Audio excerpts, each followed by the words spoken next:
What's up, Game and Compute? How are you guys doing? How are things? I wanted to talk about making money, side hustles online. You guys know I do not try to talk about scammy stuff. Um, I'm not interested in that. When I was looking for gig work and stuff like that, the majority of the stuff I came across was always like people trying to get views and people trying to get, you know, mostly they just wanted somebody to view their videos, and then they weren't talking about anything that was helpful at all. Um, you know, but um, yeah, there are some specific spots to where I'm kind of starting to think I might want to talk more about them. So, sorry, I'm kind of talking right now while I'm looking at this site right now, trying to book another gig. So, I just saw one for $80 in Long Beach. So I think I'm gonna book that one. I'd rather do Long Beach than Marina Del Rey. Plus, this one pays better. So, $80. Let's self-accept. So at this point on this site, there's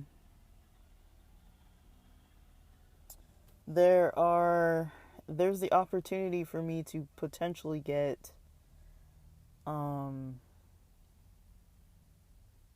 I don't know how many gigs, like multiple gigs. Let me see.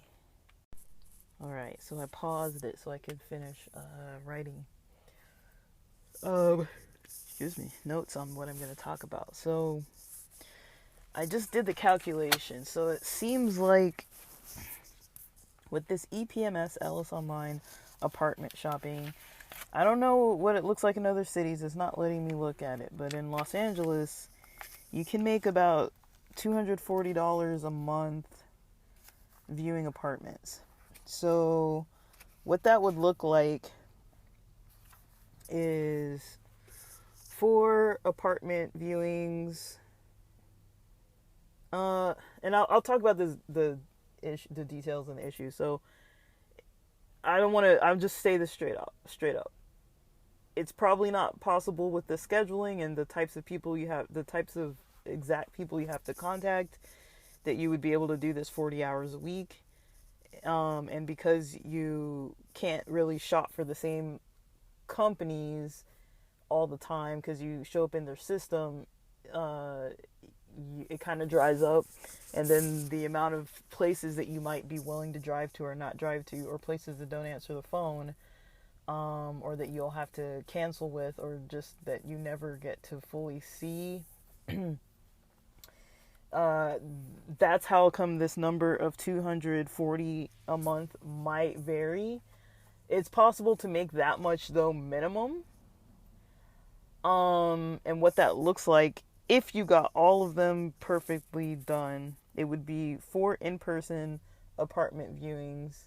And this is just if you signed up for them all the day that they first come out and don't sign up for any more new ones. This is kind of like on the lower end what you could probably make realistically. You can sign up for 4 at a time and say you don't care where it is, and you'd have to deduct how much you're spending for gas and that kind of thing.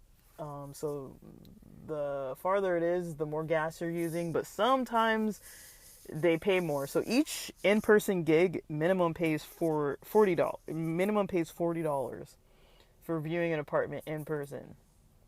And then each gig by phone, or scheduling by phone and then scheduling like some sort of virtual tour, minimum pays $5. And you can do those from different states, so you're not bound by location. They usually give you 2 or 3 days to start contacting um, for the deadline, and then once you can schedule, you're kind of more flexible with your scheduling. Once you've kind of got a foot in the door. I've explained this in another episode, but I wanted to update it because the numbers look a little different. They're going to PayPal now this coming month, so the next payouts that you get starting in April 2025 should be PayPal. So you have to have a PayPal account to connect. They're no longer doing various bank accounts. I was going through Capital One at one point. They've always paid on time. I haven't done it in a while, so I don't remember the exact details. But I think, and I could be wrong, but I think the apartment shops for the in-person come out, I think, on the 3rd of the month. Don't quote me on all this stuff, but I think they come out on midnight on the 3rd of the month. I think the apartments that you can view online come out on the 7th of the month, and they pay $5 each. The in-person pays $40 each, and these are minimums.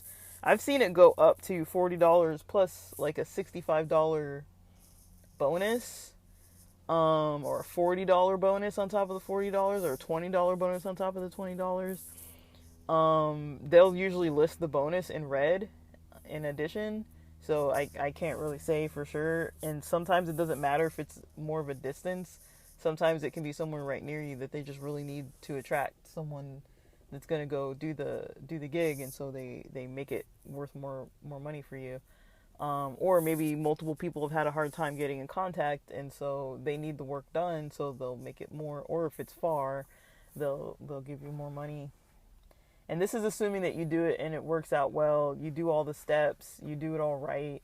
I've gotten kicked off of gigs before because I didn't read the details where they said don't leave a voicemail, and I left a voicemail, and then I got kicked off of one that would have been like $95. But it would have been far, so it would have been $95 before gas. But in times like this, these kind of gigs can come in handy. I mean, think about what you could do with $240 a month off of 16 phone calls, and then you'd have to have the time to view. Each of those pay $5, and they could pay up to $15. And then, like I said, the $40 ones are minimum for the in-person, and then you can make more on top of that. So the thing that I like about these is that it's a straight shot. You're not doing like Uber Eats where you're driving all over the place. You kind of know what you're doing, and it's more scheduled. I've never really had them cancel on me, but I have had an issue where I got there and they took maybe like 30 minutes to like come out. So I'm gonna explain it to you, and then you can determine if it's something that is worth your while. Because I already said up front all the stuff that like could get in the way of you making the $240. There's probably more, so I'm gonna talk about it in detail more. But I wanted to put all the stuff up front so that you know. I'm not just trying to like bait you to listening to the whole entire thing. That's the majority of why you would maybe make less, is if someone's not answering. So you can have all these things on your list. Like right now, I have a total of potential to make I have two $15 calls, so that's already $30, and then 14 $5 calls. So let me add that up. So two, okay, I'm writing it down. So I have two $15. So the calls, instead of being worth $5 each, two of them are worth $15. I'm trying to see how many gigs I have with the $40 ones. 1, 2, 3, 4. Oh no, that's more. 1, 2, 3, 4. It's $40. And then I got a bonus one that I don't know how much this is. Let's see. So I've got three $40 ones, and then I have one that's more. I just can't see the full amount. But let me look at this. The bonus is $60, so that would be $100. So if I get all of these this month, I could make potentially, let's see, that's going to be 30. Let me do it this way. What's 14 times 5? We've got 70 for the $5 calls, plus another 30 for the 2 that are $15 calls, and then 3 in-person shops that are $40 each, so that's add another $120, and then 1 that's potentially $100 each, $100. That's a little far away, but that's before gas. $320 possible to make, and 4 of these sites would involve me driving to them. One of them I'm already scheduled with, and then the others I need to call. One of them I need to get my audio equipment approved. But $320. $320, guys. Some people, it takes them 2 days, to make $320 at their job, at their regular paycheck. That could be 1 or 2 days worth of work for not 1 or 2 hours, not 1 or 2 days worth of work on this end. It can add up to multiple days. So if you did the minimum that I mentioned and made minimum at all of them, you can make like $240. If you have a situation like what I have right now, I can potentially make $320. Now that's before gas. I try to pick the ones that aren't super far, but if they are far and they're going to pay like $100-something, it's like, that could be worth it. Now, you don't get paid on the spot every day. You get paid I might be incorrect on some of these dates, so don't hold me to the dates. I think you get paid on the direct deposit on the 26th of every month for all of the work you've submitted before the 8th of the month. So basically, this is what it would look like. Well, it's April right now when I'm posting this, so let's talk about what the paycheck would look like with my situation going on. Let's look at April and May. So some of these, I started trying to talk to some of these sites before April even happened, during March. So they're giving me a little bit of wiggle room to kind of slowly get into it. I've got a little bit of wiggle room, and I've probably got to jump on this stuff today because I've been really slacking on it. If I'm being honest, I haven't been fully making all the calls. I just needed some time to not be just like on the phone and stuff, and just took the weekend to myself and didn't do it Friday either. And then they don't want you calling usually on the 1st or 2nd of the month or whatever. And so usually those days are like dead days. You can't really make the calls because it's, I think maybe there might be some incentive for some of these leasing professionals to get those appointments early in the month, maybe, or maybe that's when they're more likely to answer the phones, and so they don't want people calling on those days. I don't really know the exact reason why they don't want people calling those days, but that's usually in most of the shops. So let me first tell you how it looks like as far as like the timeline, and then I'll tell you what it looks like. What it looks like when you're actually doing the shops, and how you kind of do it step by step. So I could be wrong about these dates, but I've never not been paid, and I've never not known how much I was gonna make, and I've never felt like they've unfairly paid me. There were a couple gigs that I couldn't completely finish because either the site wasn't answering. They asked me to go to it because I wasn't too far. So instead of getting the $40, they gave me like 20 or 30 for like trying and doing what I could do. And then like the one that I said that I got kicked off of because when I was in the calling phase, I accidentally left a voicemail, and I wasn't supposed to leave a voicemail. And I didn't really fully read that through, or maybe I just didn't know, and so I didn't get offered that gig. I didn't even get the chance to schedule and go in because I had left a voicemail, so they wouldn't let me come see it. So okay.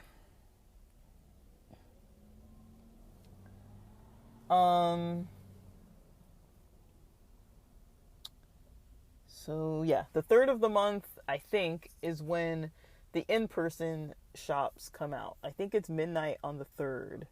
I don't know if it's midnight coming into the 3rd. So Tuesday, late night, midnight. Or sorry, the 2nd, not Tuesday. The 2nd of the month, late night, midnight. Or if it's the midnight of the 3rd. I don't remember which one. I don't even remember if that's the right date. But I think it's the 3rd. And it might be different dates every month, but it seems like that's about the time. I don't know if it's on the 1st. It might be the 1st because they do mention don't call on the 1st and the 2nd. So it might happen the last day of the month or the 1st of the month. I don't fully know. Because like I said, I haven't done this in a while. Now I'm all mixed up with the numbers. But say if it's on the 3rd, you want to be there basically on the day that it opens. And then you want to check every day. If you didn't get anything you wanted, check every day. I started checking mornings and evenings because I noticed that like they do kind of pop up. Some new ones do pop up, and sometimes they're like right in my neighborhood, and I don't get them because like initially I was only checking at the beginning of the month, and then I'd stop checking. But now I'm like, well, if I have some time during the week to like try to do one, then I'll start looking morning and night during the week and seeing if I catch some new closer ones, because LA is a beast to be driving all over. And so I have actually been able to catch some newer ones. And just purely from being, you know, purely from being, you know, there at the right time, because they get snatched up. My area doesn't have a lot in it, and the ones that were in my area I've already seen, and so I've seen some of them come back around, and I'm like, well, I can't go there again because I already went to the same exact site. And then there's this system, like say I mean, I'll probably talk about that next. I'm talking about the dates now, but okay. So I think on the 7th of the month, because I checked the last couple days, the 7th of the month, the phone calls are available. So the phone calls, basically you call, you schedule, and then you can do a tour like virtually. So you can do these out of like Virginia, Michigan, Texas, some places in Texas, like Florida, like wherever. There's like a whole list of them right now that are online. But they're like, if you check by tomorrow, they're probably all going to be gone. So I think maybe I just caught it. It might have been noon on the 7th that they come out. I really don't know. Because I've checked some other days and I haven't seen those phone call shops for a while, and I just happened to log in now because I had to call another site to reschedule from today to do it Saturday instead, because I don't really want to do it today because I've got some other stuff going on. So I was actually trying to call the site early this morning at like 9. Nobody was answering. So like even just to reschedule can be a pain sometimes. They don't really come into the office till noon, some of them. But Saturday they're available around 10, so I'll be there in the morning. And yeah, and I think so. Yeah, and I think the direct deposit you get, I would probably get April 26th. Now, it's like this every month. Now, I could be wrong on some of these dates. Look at the previous episode that I talked about it in, like, 2024 or something. Like, it was either summer of 2024 or 2023 where I was talking about this. It's, you know, I'm getting, let me see. What was I saying? I was saying what I was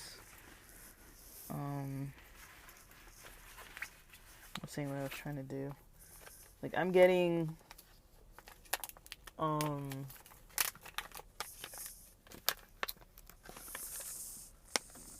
okay, so if, sorry, I'm trying to describe this.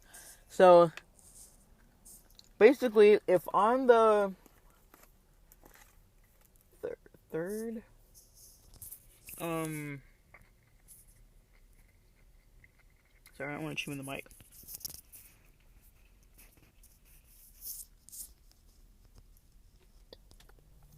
Okay, if on the third, if something, okay, so they might come out on the third for the in-person, brand new ones, and then on the 7th for the phone, brand new ones. But as people drop out or as they add more, they still come in other days. So it's like a fresh list at the beginning of the month, but then still keep checking, because because when people cancel, and they don't want to do it anymore, or they take themselves off the list to do the gig pops back up. And so just don't sleep on that. Like, just make sure you get it and go in, do it. So if I were to get them today, finish today by, I don't know what time, but let's call it 9 p.m. my time, because then Eastern it would be midnight.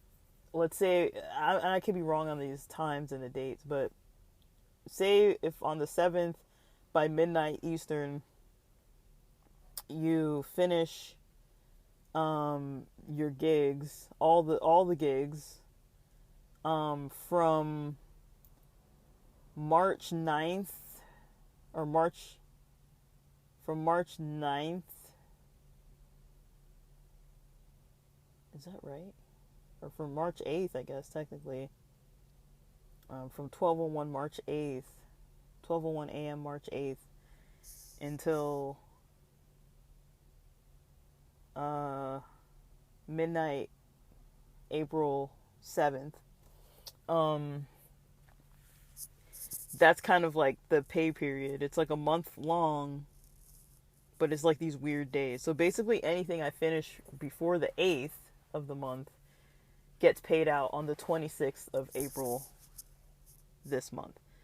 If I wait till maybe like the 9th, so today's the 7th, if I wait 7th and it's Monday, if I wait till Wednesday the 9th and I get a gig finished that day, that won't get paid out until May 26th. You see what I'm saying? Like the cutoff is like about the first week of the month. But don't quote me on the days. I just don't remember because it's been so long.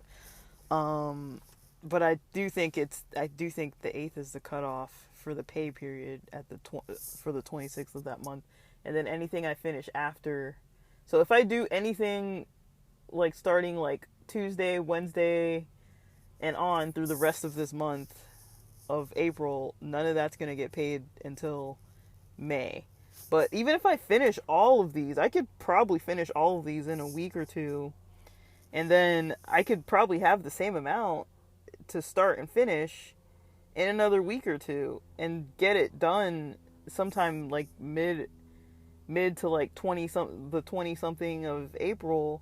I could probably get up to another $320. That's like $640 if I can get all of these and do them all, because considering that new ones come up. So minimum, you can really make minimum like $240 if you just do it once, do them all, get them all, everything works out smoothly. So what does the process look like? Basically you register for EPMS Ellis online. You don't click on the Grace Hill pop-up ad, you click like behind it, and then you get on, you get an email, and you set up an email and password. There's probably a tutorial of some kind that you have to like finish. I don't remember. I did this years ago, but I think there's a tutorial that you have to finish. It wasn't anything extensive. But you have to know how to do the gig basically, and then you start making the calls. You look on the map with your zip code, and it shows you kind of everything within like a reasonable driving radius. I can't look at Arizona or Nevada or other places. It kind of knows where I live. And so I'm not really able to see like other places, but and I'm not going to go to them anyways. But if you're out of town, I think you can go to different ones in other states. But basically, I have gone to multiple ones of these, just not any recent ones. I'm starting to do it because Uber Eats is kind of drying up more, and I need more time to be doing other job applications, and Uber Eats is kind of getting in my way. Um, because I can't, I'm like, if I'm spending 4 hours on the road and not even doing 4 hours worth of work, it's only counting me like 2 hours worth of work. I could have made $40 doing 2 hours worth of work doing this stuff. Um, and I don't think I would be making $40 doing 2 hours worth of work on Uber Eats. And I'd be driving around wasting gas at the same time. So I feel like I'm gonna try to do this more than Uber Eats because it is more solid, and it's like maybe it would be like a trip a day or a trip every few days a week, but one trip to make the money versus multiple little trips for like $3, $4, $5. I'll still do Ubering for like the day-to-day stuff, but I think I'd much rather, you know, get like a bigger paycheck all at once that is more, it's just more lucrative and more efficient for time and like gas and like saving this car. I don't really want to overdo it because this car already needs repairs, so I'm trying to drive this car less. Um, but yeah, I don't want to make it overwhelming on myself. Like I feel like Uber Eats can be kind of overwhelming. This isn't really all that overwhelming. It's kind of basic, just basic. Just going in and like having just like a basic gig that you're finishing up. Um, but I want to do it because it's just simple. And I've done it before. But yeah, so when you first go in, like when you first go in, you look at the map. The map shows you basically, like your area. You're gonna know if it's somewhere where you want to drive all the way to go there and do it. Like so for me, I have areas where I'm like, I don't want to drive all the way over there anyways. Like $40 isn't even worth it to me sometimes because this car gets such bad gas mileage. It's like if I'm getting 13 miles to the gallon and I'm driving about 13 miles one way and then about 13 miles back, it's like I've already spent like 2 gallons worth of gas, which I estimate is about $5 per gallon out here. It's a little less than 5, but you can find over 5, so I say $5 because I'm usually gonna pay under, but I like to round up. I'd rather round up and have more money to show for it than round down and not and be paying more in expenses than what I think I'm gonna actually be paying. So yeah, I like to round, and once I round, I calculate that. So for example, if Venice Beach is 13 miles from me, or Playa del Rey or something like Marina del Rey, and then the time it takes to get there too, you got to consider that. If it takes like 40 minutes to get there after calling, maybe the calling's easy. Maybe I call and I see the map, I call, it takes me like 5 minutes to schedule a simple appointment, but it might take me like 40 minutes to drive out there. Usually they don't tend to take way less time than like an hour. I'm usually there for about an hour on site because they want to really thoroughly show you a few apartments. So I'm usually there for like an hour on site, and then if it's 40 minutes driving back, that's already like a few minutes to call. And I put a post-it note for each place I'm calling because it's just easier for me to keep track of how much income I would need to know would be the ranges that someone would need to be paying to rent one of the apartments, because they're all variable. If there's a place that's like $4,000 to rent a place, or if I need to be comfortable paying $4,000 and I come in saying that I'm comfortable paying $2,000, it's like, well, if they don't have any places on the site that are that much money, then why would I even be scheduling? It just looks weird. So you kind of have to do some research in the background, but you also don't want to be like saying like, oh, I can afford 4,500, and then the rent's gonna be like $1,800. It's like, it just sounds crazy. Like, who? It almost looks like you never looked into it, and like you're not real, and you want to not really get caught. Um, so basically, what this looks like, the ones that I do are in person. You don't have to audio record. I usually audio record anyways, just as proof that I'm there, because sometimes they're supposed to give you like a business card or like a flyer or something signed with their name on it or whatever. They don't usually do that. And so I usually don't get one, but there's no proof that I'm there. And so I usually hit record on my phone. And even though it's in my pocket, as long as I'm not like walking around, like, cause sometimes you're standing still, or you're sitting down, like, and talking to the leasing professional at their desk and stuff. And so sometimes it's pretty, like, easy. You're kind of just, like, walking around and stuff. Um, and then other times, sometimes you're walking and talking, other times you're not walking at all. So they can hear that you're talking to somebody, like, So I usually submit that as evidence that I went, just in case they don't, because you're not really supposed to ask for, like, a business card or anything and be like, hey, can you sign this or whatever. They're supposed to do that as protocol on their own. And so if they don't, then it's like, well, there's no proof that I went there. Like, how am I going to, like, prove that I went? And so I usually just record from inside my pocket and on my phone, and just submit it as proof that I was there. And then if I need to go back and look at something too, like I don't remember what they said about the prices or about whatever kind of move-in specials or whatever, or what their name was or something like that, it's like, it's less pressure on me having to try to remember everything, and then I can just go in and like do the gig and not really think about it. Like, they're not looking at my phone, it's in my pocket, I'm not looking at my phone. There was one time where somebody asked me if I wanted to take any photos of the model apartment, and I was like, oh yeah. And then I took out the phone and I tried to like back up behind him so I could open my phone, because like I knew the record part was going to still be on, but he may have seen it, because I think he was backing up trying to get like out of my way, and he may have seen that like audio record was on or whatever, and I was like, oh shoot. I don't know if he saw it, maybe he wasn't looking, maybe he was, but he may have been tipped off, it may have tipped him off, but I don't know.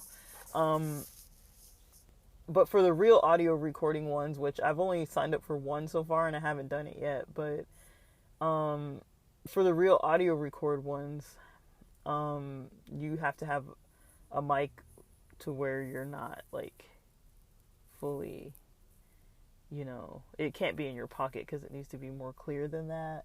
So I'm gonna have to figure that out.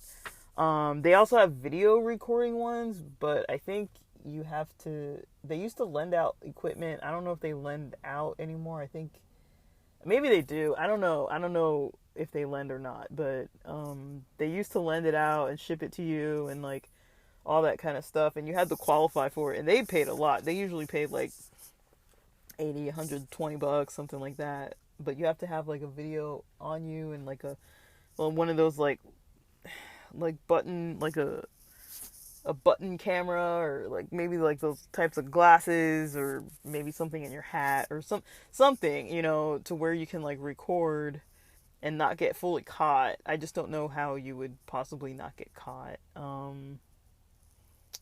I've never found a camera that looked good enough that you could actually hide, that was actually super cheap. And I've never rented one off of them. I never was qualifying to like get one from them, because I think you have to do quite a few shops first to qualify, and I've done shops, but I haven't done the amount that they needed me to do at the time when I was looking into those. And I haven't looked back since, because I don't really think I want to do the video ones. It doesn't feel too legal to me. Like, I think in California you have to have permission to be recording too, so I'm a little cautious even with the audio stuff. But they've all been good. Like, I've never like done it to a point where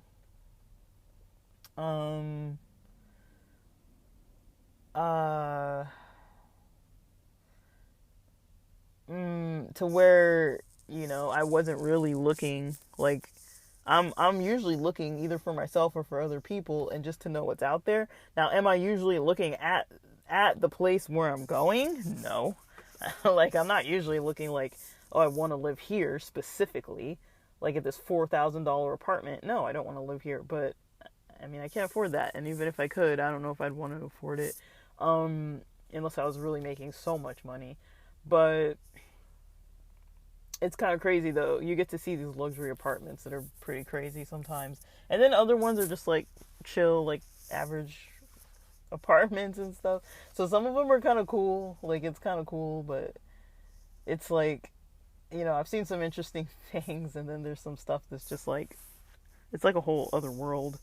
But it's fun to see, and it's like they pay you, and they're usually friendly people. They're nice. I've never run into any of the leasing professionals that were not nice, and like, you know, sometimes they give you a snack or something. They don't usually have snacks, but sometimes they do have them, like in the model apartment or whatever. They'll usually have a little fridge with like some chips or little waters or sodas and stuff. And they'll offer you something. And sometimes they want to show you like above and beyond what you asked for, so you might be there a long time. You might want more. They might want to show you more. But one cool thing is you get to learn about the move-in specials, which a lot of times you will not learn about if you don't go in person. Like, I saw at one place that I was supposed to see today that I'm scheduled to see Saturday. I rescheduled to see it Saturday. I think they were saying online you get the first month free, and then I think on their actual leasing site they say up to the first 3 months free. These people almost crashed into each other. But yeah, you get the first like few months free. But yeah, like, I've learned about discounts where it's like, yeah, in LA the rent is outrageously expensive anyways. And then, like, imagine if you could get in to an apartment that's $200 cheaper just because you walked in at a time where they had lower rental rates. They're not advertising this online. They advertise it when you go in person. They're like, right now, these $2,000 apartments are going for $1,800 if you sign up this week.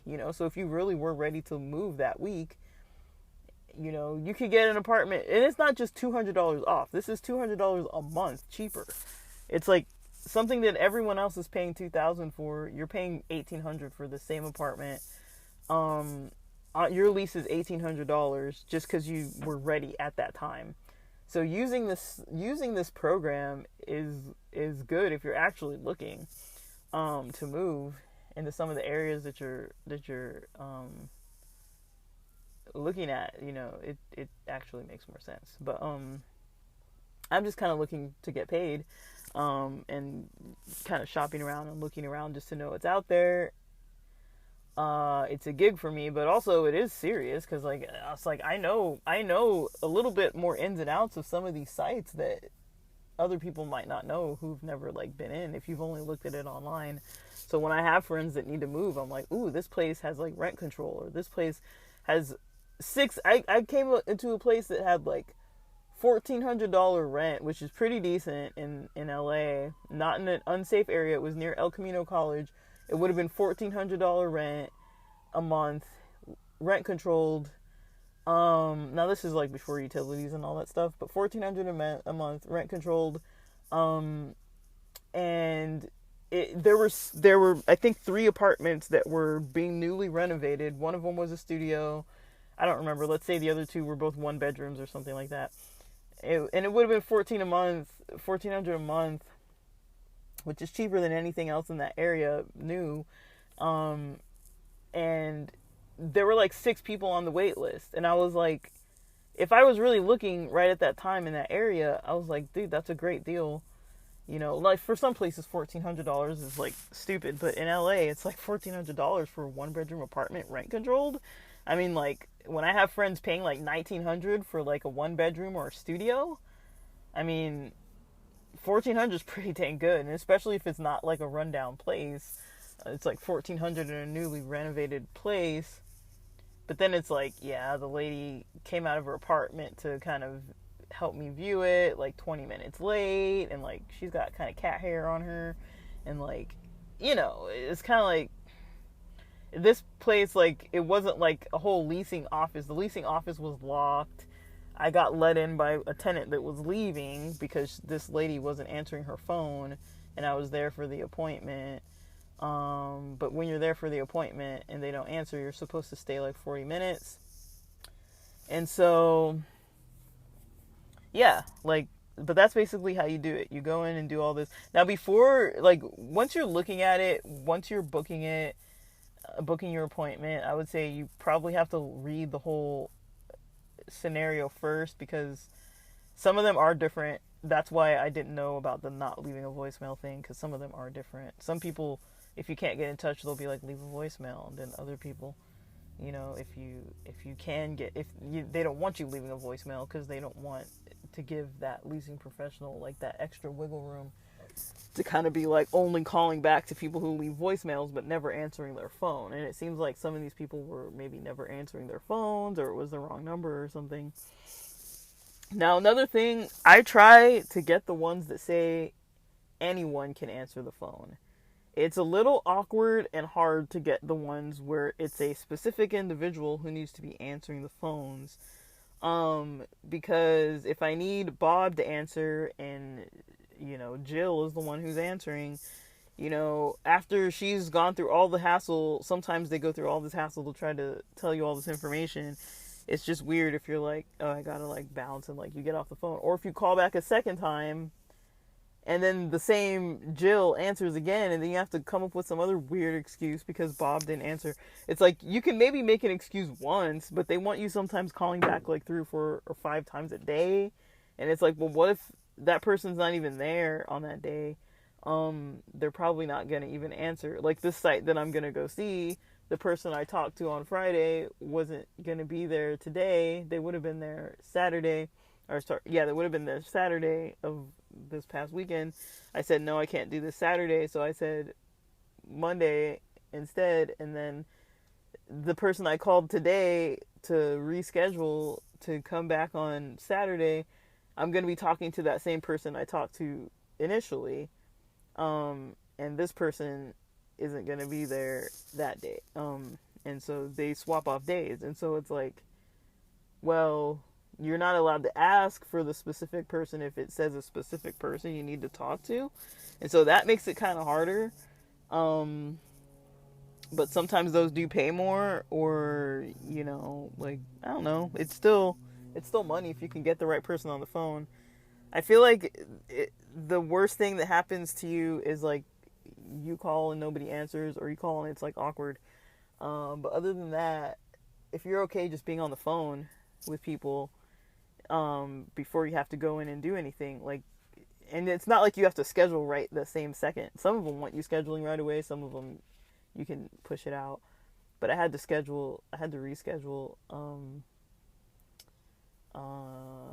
And so basically, yeah, I rescheduled, but it's pretty cool, you know. It's not a bad deal. This is the highest paying gig I've ever come across. This kind of streamlined. The only thing I would say is the ones where you're contacting a specific person. That's the only downside I've found to this gig, is that it's sometimes that, and you can't really determine, are they really gonna answer, because that's where your money's gonna come from, is if you are actually getting them on the phone.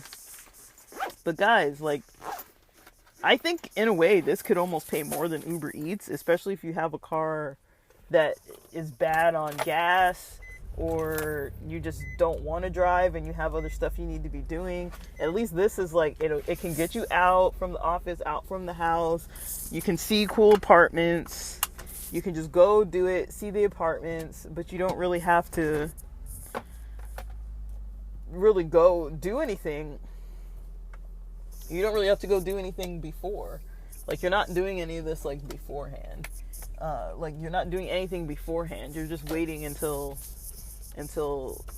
you're available to do it on your schedule. And unlike Uber Eats, where you can be logged in online for like a whole freaking day and not even get like, or not a whole day, but like multiple hours. Like sometimes it's like, on average with Uber Eats, I'm logged on about four hours a day when I'm doing it, and I'm not getting 4 hours worth of work. And even if I am getting like 2 hours worth of work, I'm still spending money to do it because I'm driving. And so, yes, this is driving because you are driving, but you're kind of driving to and from one place. So you can kind of predict how much you're spending on gas. It's kind of a little more obvious that you're spending a couple bucks on gas, and then that's basically all it really is. Unless you go really far, but then like, going really far to do something that's going to pay you like, and when I say really far, I mean like a 45-minute drive, maybe like a 50-something minute drive, like within like an hour. Because LA, you can be driving, like I said, like 13 miles, 15 miles. That can be almost like an hour already. So if I do something within 15 miles, that's still going to be like nearly an hour one way. And you're not going to be on the phone with these people for like an hour though, but you're going to be there in person for maybe like an hour. So it's like 3 hours worth of work for like $100, and then you deduct the gas, or about 1 to 2 hours worth of work. I don't think it takes me that long to call these places when they answer. And even if they don't, I think the longest it takes me is when I'm first opening a gig and looking at the description and reading it, and then like looking at apartments.com and seeing how much the apartments go for. That's the part that takes me longer than any of the other stuff, other than like viewing it. And then the survey you do after, or the questionnaire, whatever it's called, that one is gonna usually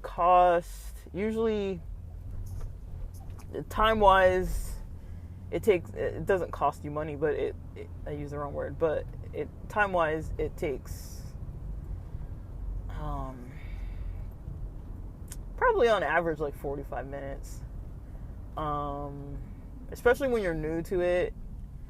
But once you've done like a couple of them, it's kind of chill. They're not all exactly the same, but they're all pretty similar, to the point that like you get used to kind of what this questionnaire is like. Some of them are really short. Some of them can take a really long time. It's like, what's the color scheme like? Some of it's a little bit repetitive. Like, did this person introduce themselves? Or what? Whatever. Like, it's not.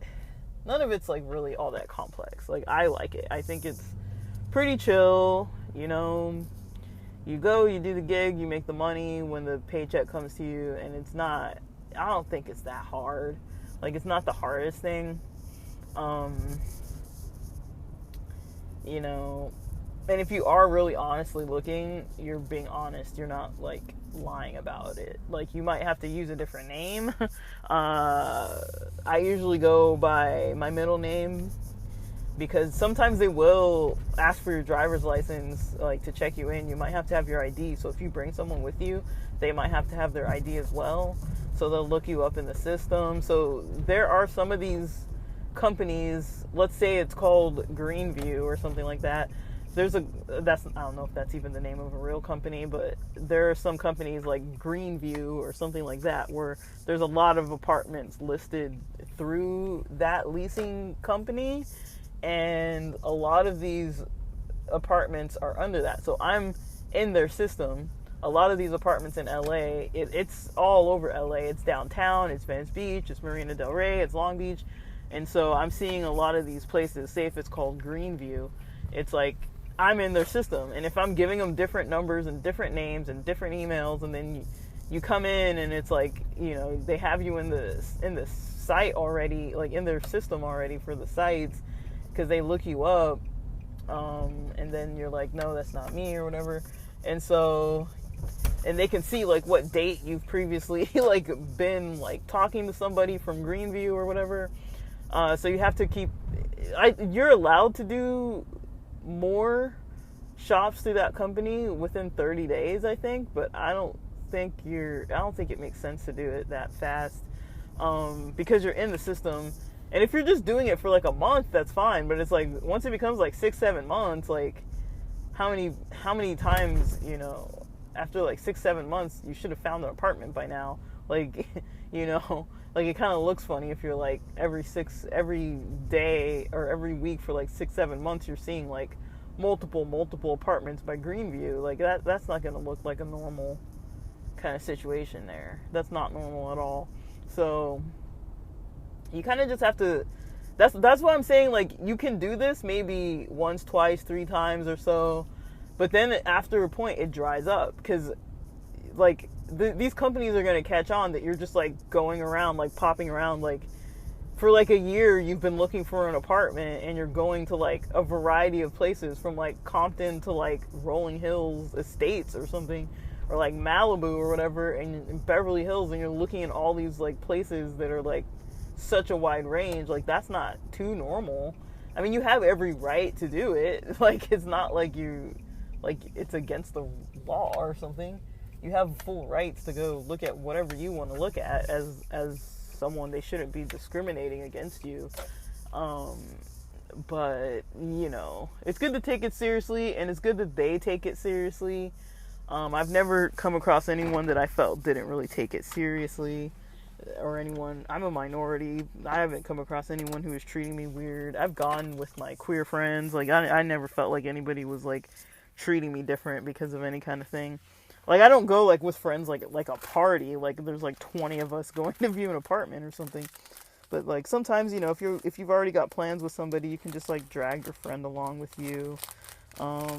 Make it like a fun little outing before brunch or like before lunch or something, and just go view some one luxury apartment or something, and then just like go out and eat, and like you can make like $40, $60 just going to do some simple thing.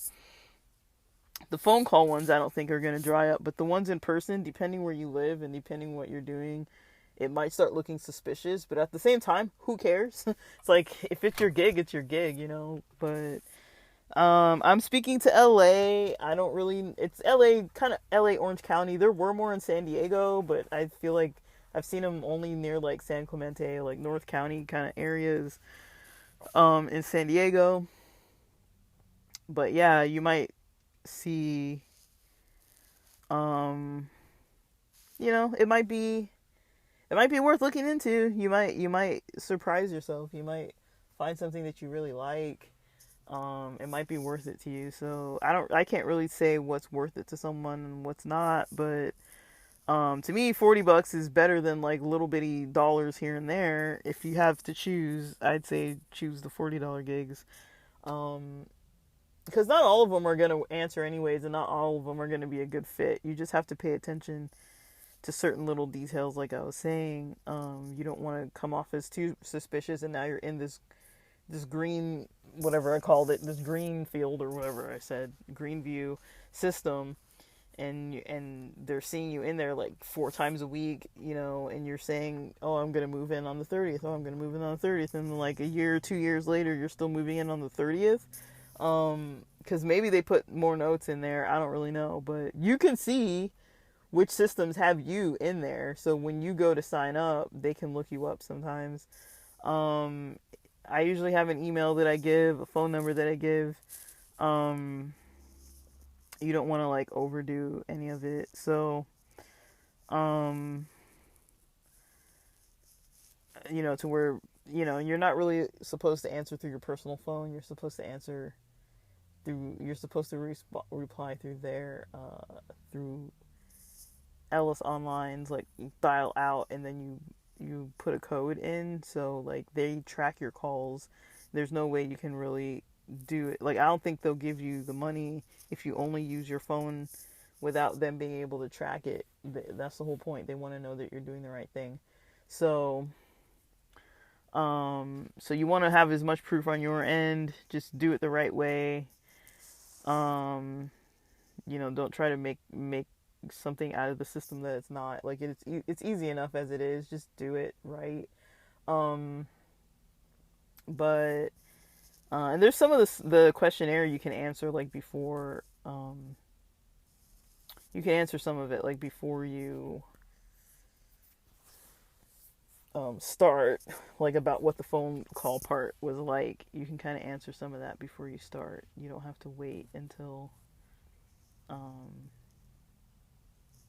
You just don't have to wait. So I don't know. It's kind of cool. It's kind of fun. Um, it's it's a little bit like you have to keep track of it and be like organized if you're gonna do multiple ones. You don't want to show up at the wrong place thinking the wrong things or whatever, or saying the wrong stuff. Especially if you're looking at like beachfront, like estate properties, they're luxury or like whatever, where you can like rent out kayaks, or like some of the places they have it almost like a hotel room, how you can rent out like certain rooms to other people. Like somebody, if you have a guest coming in, they can rent out a room, an apartment for themselves if they know someone on site. Some places, like if you move in, like if you get someone to move in, you can get $100 off of your lease of that month.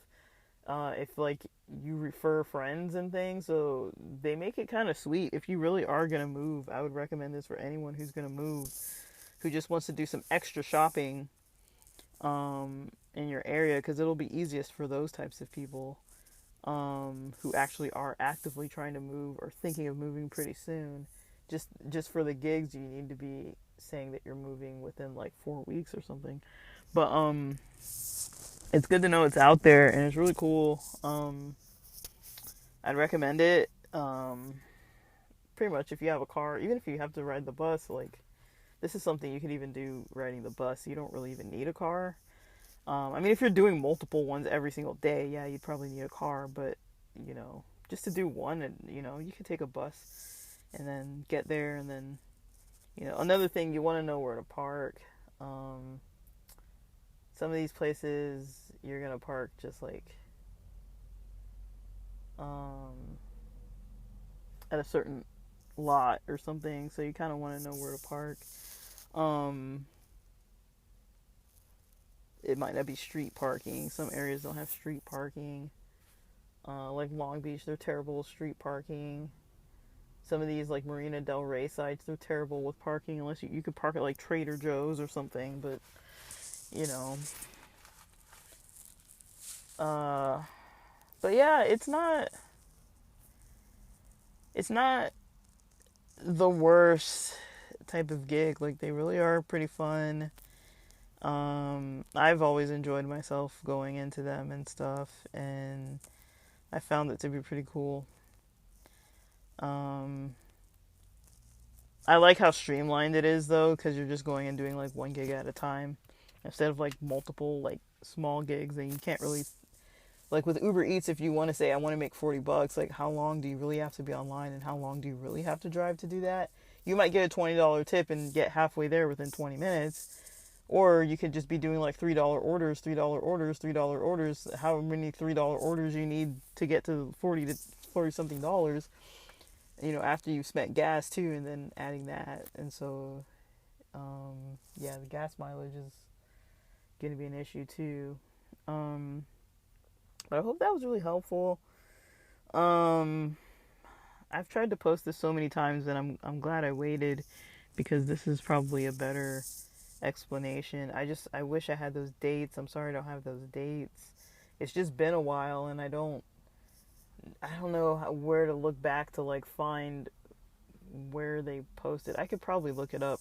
If I look it up and I can find it in my bank account when things posted, when the gigs post, when the direct deposits posted, 'cause I think I still have the same bank account, I'll be able to let you know. I don't think I've changed bank accounts in a while, actually. But yeah, now they're only taking PayPal. But I have to see where I had my direct deposit set up, and then I'm gonna have to see if I can do that quickly. I'll give it a view and see if I can find that information in past statements, because that would be helpful to know.